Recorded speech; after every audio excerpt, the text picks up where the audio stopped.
New cars today, they're packed with features, and priced like luxury items.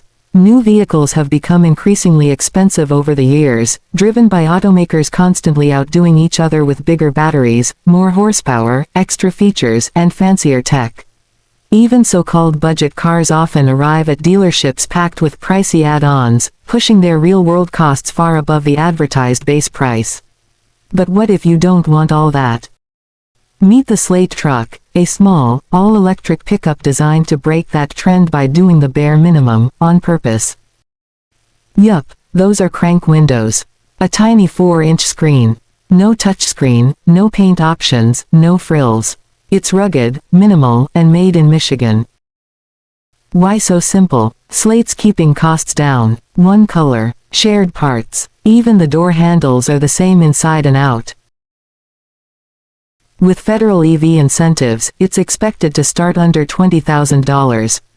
No other electric truck comes close to that. It's not fast, but it's not slow either. 201 horsepower, 150 miles of range, or 240 with a bigger battery. And it can tow up to 1,000 pounds. But here's the twist, Slate wants you to build the truck you need.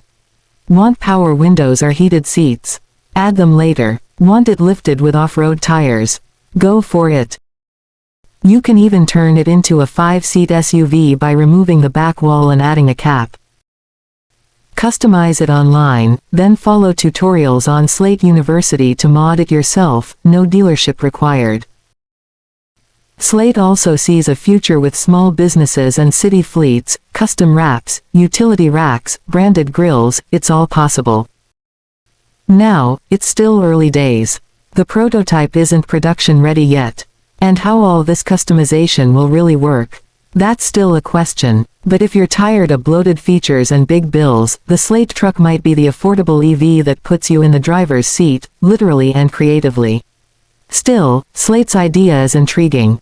By stripping away the unnecessary and inviting owners to build what they truly need, they're offering an alternative to the bloated status quo. Production is slated to begin by late 2026, and we're already imagining how we'd build ours.